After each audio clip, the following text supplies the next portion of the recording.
I met him in a swamp down in Dagobah, where it bubbles all the time like a giant carbonated soda. Welcome back to Shooting Womp Rats. I'm Daniel. I'm Don. Once again, we're back bringing you yet more of the answers that if we can't find, we make up. We make it up. Starting off with the HoloNet news. You ran, well, not you, but you played Friday night. I did. I played Friday night.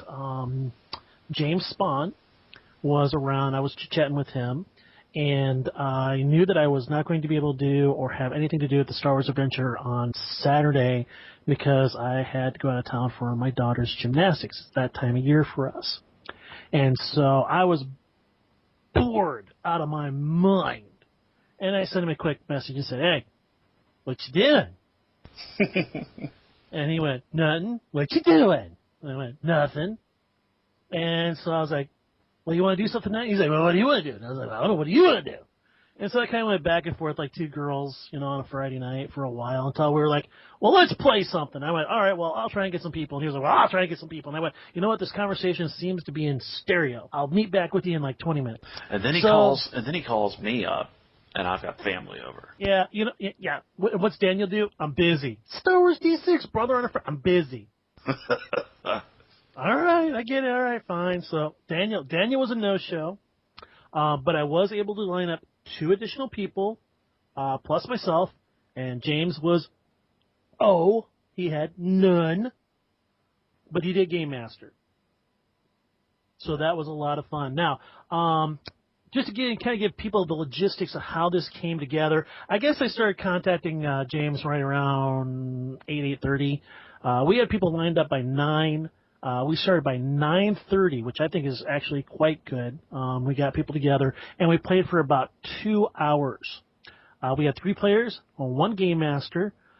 James, at the beginning, was very concerned. He said, "Look, I have not run this system in 10 years." And I went, "Yeah, tell you what, dude, run it. I'll be there. I'll be your little safety net. I'll do the logistics. You ask me a question, I'll help you out as best I can." Now, when it was all over and said and done and everything, the end of the night had come, James did remark that he was very surprised how quickly the game came back, and he said it was like wearing a comfortable pair of pants. It's D6. There's no way. I don't even believe in game rust in D6. Well, I don't know if I believe so much in game rust as, maybe a little bit of, what is that when you're like, confidence? Yes, confidence, something I lack. Yes, absolutely. I have no confidence whatsoever. I'm the shy wallflower kind of guy. But, I tell you a little bit about the adventure. It was based on one of the adventure seeds that James really liked, and we actually had an Imperial Inquisitor show up. Yeah, let me tell you something. Scary as hell if you don't have a Force user on your team. Yeah. This guy was knocking blaster bolts out of the air. He was like letting us going, "Yeah, I'm going to eat your soul." And we're like, "Yeah, you're going to." You're going to. Nobody was a Force user? No. I played Miles Tarkin from the pre-gens. Savage Daddy Jared was there. He played Reap, the Rhodian gunslinger with impulse control issues. Oh, okay. And Russ, he came and played an ex-Imperial big gun shooter guy, capital ship shooter guy. So I mean, it was a nice cross section of people, but yeah, nobody had any Force powers at all, and we just went. He batted that blaster bolt out of the air, and we went. Oh, so anyway. That guy went up there and just batted that bolt out of the air, and we were all like, crap! And that's quite literally what we said. I mean, we PG'd it for the younger people in our crowd. But, yeah, we had to shake a boulder out of our pants. It was not good. First you say it, then you do it. That's exactly right. Now, I tell you what, James was the first GM to use the Roll20 campaign page for the Star Wars Adventure. He is familiar with Roll20. And he said it was really nice. He liked it because all he had to do was toss on a map and then drop tokens over from the pre-gens and play. He said that it really took very little time to set up. Now, the thing is, that brings up an interesting point. I have heard a number of people expressed some reluctance in the community to use the Star Wars Adventures Roll20 campaign page, and what I've seen at least twice was that they are concerned that people would mess with their game information, and I honestly do not think that that will be an issue. I think this may be more of a misunderstanding of how Roll20 works, and if anybody has any questions about this and its use, please go ahead and message or email me, because this is to be a community-wide resource. Now, speaking about Star Wars Adventures, this week, the next pickup game is actually going to be scheduled for tomorrow, which is Friday, November 8th. That'll be at 9 p.m. Central Standard. And this event is going to be hosted in a Hangout and be using Roll20. And I have linked it not only to our community, but the event has also been posted to the Ranker Pit forums and Facebook. Awesome. I hope that, and this is pretty bad to say this, but I hope there's nobody at my house Friday night. That way I get to play myself. Awesome. Love to have you there. I'd love to be there. So, that being aside, what about the chat? I canceled chat this week. It just was not on my list. It just didn't, I hate to say it, it just wasn't real high on my list of priorities. As I've expressed the last couple of weeks, we haven't had a whole lot of saturation with it, and I've just had a really busy schedule. But, again, kind of switching things up, the next Star Wars D6 chat, which was originally supposed to be a Q&A session, is going to be reposted and will be hosted this Sunday, November 10th, and it will be at 8 p.m. Central Standard Time. And, this is hosted by the Star Wars D6 community, but I have put a link not only in the community, but also provided one to Ranker Pit and Facebook. And for those people who are interested, the topic will be 2 parts. There'll be a question and answer, and then we'll fill up the last part of our discussion with Grey Jedi and the nature of Force powers. Not the Force, but Force power. I like the sound of that. Sunday evenings, I'm here lately. I think I might be able to fit in for a few minutes. Mm-hmm. No, not 8 p.m. Central, no.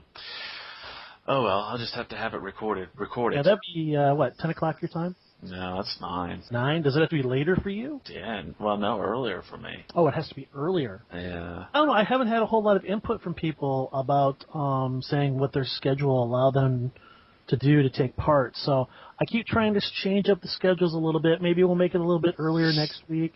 Try and get some more people involved. Again, go ahead and send us what you'd like. Tell us, when you can take advantage of this stuff, when you'd like to be able to. That's all I got to say about chat. We have been expanding the random mission generator. Yes, I think it's page 118 and 119 from the Rules of Engagement book. Mm-hmm. Lots and lots of great ideas from the Star Wars D6 G Plus community. The mission types have been expanded to 31. The mission terrain has been expanded to 34. The mission complication expanded to 39. And the enemy forces expanded to 40. And when I say these numbers, these are unique ideas. So I think this is a fantastic start.